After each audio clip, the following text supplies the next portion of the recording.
Good morning, personal finance students. Here we are on our first e-learning day, and like I said in one of my previous messages, I debated like what I wanted personal finance to look like, because obviously if we're not going to be back in session until May 1st, I wanted to be able to do some work with you. And this chapter that we're going to start today, and I'm going to post this video, is one of my favorite chapters, because I think just kind of once we have that basics of like how we save, this kind of gives us a purpose of why we would save. We would save partly to be able to pay for additional education later on. College is not free, and many people want to go on to college later on. So I really enjoy this chapter. So my plan is, after I record this video, I'm going to post it in Edpuzzle, and I'll show you that site here towards the end of the video. And there will be some questions embedded in this, so it's going to stop at some points, and then you're going to answer those questions. And then there'll be a few questions at the end for review, and that's going to just kind of mark this as that's your assignment. It's done. I really can't post the Dave Ramsey videos like we typically do in class and filling out a packet. So I had to kind of create all this from scratch, but I think it kind of hits on the same things. And I'm not going to post a video like this every single day. This will be probably the only video for this week and next week. And then we might move on to a different chapter. I know I'd like to talk about taxes is one thing I'd like to talk about. So just kind of for where we are right now, we're going to talk about what life after high school would look like from a personal finance perspective. Moving on to the next slide here. One of the things you're going to see in an activity I'm going to have you do after this, there's going to be a module that we're going to work through. It talks about human capital. And human capital is like all these skills and knowledge that you have. Now, you have human capital right now. I have human capital. Every person has skills and abilities of some kinds. And there are things that we're naturally good at. Some of you might feel like you're really good at math, or really good at science, or really good at basketball. And those are your skills that you have. Now, some of you have maybe taken piano lessons. That's also human capital. But over the course of a lifetime, you continually add new skills. You continue to improve and add to your human capital. And one of the ways we do this is often through additional training or college after high school. One thing that I'm pretty upfront with students about is that college is not for everybody. I would say we do live in a generation where most people are going on to college now or getting some type of added education. But college may not be the option for every single one of you. And it's really kind of too early to tell at this point. You're only sixth graders, but it's one of those things that, we should really kind of talk about, that at least getting some sort of training or education after high school is really necessary for everybody. And I'm going to show you some of the different options that are available, and I'll talk a little bit about the cost that goes with those things as well. So that's one of the first things that I wanted to kind of talk about here, is that whatever training you get has an opportunity cost. We've talked about that term before, because you're giving up certain things to be able to achieve that. We see a student here working. They're giving up the ability to do other things because they're working on schoolwork. You're giving up the ability to do other things because you're watching this video right now. So the first thing is that there's time that it takes to receive training. Time away from, a job to earn an income. If any of you know, either a sibling or a cousin or somebody else that's in college right now, probably they're not a full-time student and also having a full-time job. I have a full-time job. I work 40 to 50 hours a week. I can't really be in school for 40 or 50 hours a week on top of 40 or 50 hours a week of work. So there's time that's given up to receive training.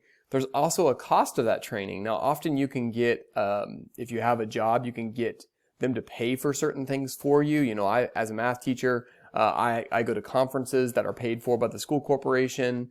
So I've been able to find ways to get training that's paid for, but that's not always the case. Whenever I chose to go to college after I graduated, I had some scholarships. We're going to talk about that here in a second, but there was a cost involved that I had to pay a portion of that myself.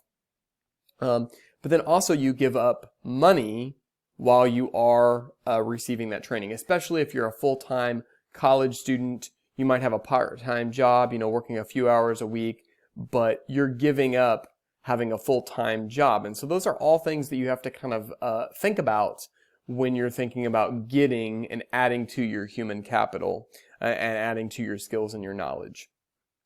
So I wanted to talk about the different types of college that exist out there, and I know this is a little bit kind of in the way here, so hopefully you can read that okay. So the first thing is that there's public and state universities, and those receive state funding. So that makes them a little bit cheaper. In Indiana, that would be Indiana University, Purdue University, Ball State, Indiana State, the University of Southern Indiana, I think, is also one as well. There's about 5 public universities in Indiana. Every state has them. The University of Kentucky, Ohio State University would be examples. Around us, the University of Michigan.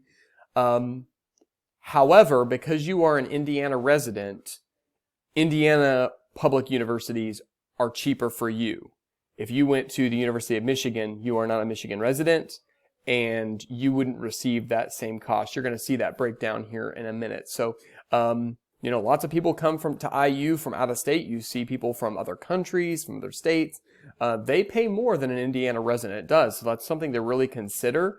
To me, going to school out of state would not be as great of an option because you are going to pay significantly more.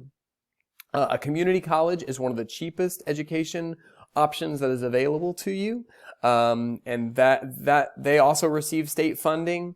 So Ivy Tech is a good example of that. It's a great way either to get a degree or to start a program of some kind and then transfer to another university. A lot of people do that. One of the things about a community college is they often may not have some of the things that students are looking for. Typically, you won't see a lot of athletic programs. So if you really had, your mind set on playing softball in college, you're probably not going to be able to do that at most community colleges. Also, a lot of community colleges, like Ivy Tech is this way, they don't really have a lot of dorms. At least the one here in Bloomington doesn't. And so you would have to kind of commute from your house or live in an apartment. That obviously makes the cost lower for you, but again, just something to consider. The final option here is private universities, and a private university does not receive state funding. They're often smaller in size. I went to a private university. I went to Indiana Wesleyan University. It was about 2,000 students. That may sound really big, but compared to IU that has like 50,000 students, relatively is pretty small. So I give you a couple of examples here. Hanover, Butler, there should be a comma in there. Notre Dame would all be examples of private universities in Indiana. Butler and Notre Dame are the 2 most expensive schools in the state of Indiana. You're going to see the cost of Notre Dame here in a minute.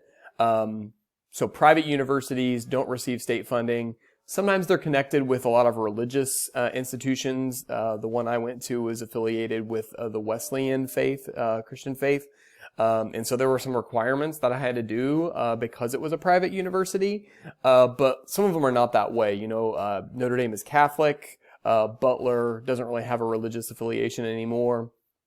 So again, that's something to consider with that, but mainly the big thing there is the cost. Not that a private education is bad, but there is really a significantly higher cost. So here was what I was talking about. Here's the breakdown of the cost of IU, and you can see this is what you would pay if you were a student right now. Now, I will tell you this cost is going up every year. So by the time you are a senior in high school thinking about where you want to go, if you looked at the numbers for IU, it would be higher at this point. So $10,948 for the whole entire year, both semesters. Comparing that to if you were an out-of-state resident of $36,000. This is why I think it is super important that you consider going to state in your home state. So, for right now, that's Indiana, because it is significantly more expensive if you're going out of state. Now, room and board is like living on campus, living in a dorm, and then paying for meals. For you, if you went to IU, that wouldn't have to be an option. You could live at home. It's kind of really nice that to live on campus, you kind of miss out on some things, I think, if you live off campus. But again, it's one of those things. It's just got to weigh those options. You can see that is the same cost no matter if you are in state or out of state. But just look and compare these two costs, the $21,000 versus $47,000. Really, you're going to pay, and you're going to pay that amount over 4 years. So this would be more like $80,000 if you're in-state, and it's going to be over $100,000, like around $160,000, something like that, even higher than that, for 4 years for non-residents. Those aren't the only costs too. You're going to pay for your books. I think $1,000 for a whole year of books is probably a bit high. You can always buy used books and things like that, but there are, personal expenses, a new computer that you might need your freshman year, transportation. So they're just trying to tell you all the costs associated with that, but it is really a tremendous cost to do that. So we're going to compare that now with Notre Dame. And so here is Notre Dame. Now I told you it's one of the most expensive schools in the state of Indiana, and so their tuition, $57,699. Now compare that back a slide, $10,000. Most people would say, well, a lot of people would probably say, like, why do that? Well, I mean, it's smaller, maybe smaller class sizes. Maybe Notre Dame has a program that you really want to study. So there's reasons, like I said, I went to a private university and I knew I was going to pay more money because of that. So it's something to consider. One of the things I think is important to point out to you here is notice that there is no out of state. Private universities, in-state, out-of-state, everybody pays the same amount. There's no benefit to being a resident of that state because it is private. It doesn't receive any state funding. The room and board here is a lot more expensive too. That's like $5,000 more expensive than the cost of IU. Not sure exactly why that is. Every university sets their own amounts for those things. So just some things to consider. I'm going to have you over the next couple of weeks look at some other universities and get some ideas of the other costs for that. That's probably an activity I'll do in the next couple of weeks. This may be the last slide I get to. I've kind of gone a little bit longer, and then I'm probably going to do another video a little bit later on where we'll pick up with the slides after this, where we'll talk about some things other than just going to college. So some of these are points that Dave Ramsey makes later on, but as we talk about cost, just kind of realize that more expensive doesn't always mean better quality. You've probably heard of universities like Harvard and Princeton, Yale. Those are universities not in Indiana, but they're kind of known as like these educational powerhouses. Like they are known as like really smart people want to go there. And it would be a great education, but I don't know if it's really that much better than going to IU or going to Ivy Tech. Like there are other options, closer to home that are great too. So more expensive doesn't always mean a better quality, and I really think you can get a great education no matter where you choose to go. But you got to choose a college that's going to really be the best fit for you in a lot of areas. Maybe where it's at, Bloomington's close to home, staying close to home. I know that was important for me. I didn't even look to go out of state because I wanted to be somewhat close that I could go back and visit my friends and family. So I didn't look to go to school in California. That would have been kind of great in some ways, but that was my personal preference. You have to consider like what you want to study. That's your major. The cost, extracurriculars. What do you want to be involved in? IU offers a lot more than private schools because it's so big. 50,000 students, lots more majors, lots more things to be involved in. Even if you're not going to play a sport, there's other things you can do. And I've already kind of made that point. Going to state is significantly cheaper.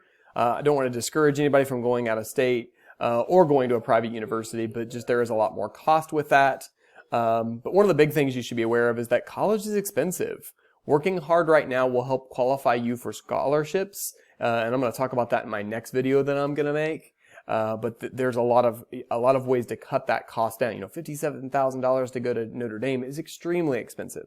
So finding ways to cut that down, you can do that by getting good grades right now and working hard in school. The cost of college is going up every year. Means the cost of student loans is going up every year. Students are borrowing more money than ever before because college is expensive. So that's something you got to be aware of. And it will be more expensive whenever you guys are considering doing that here in just a few years.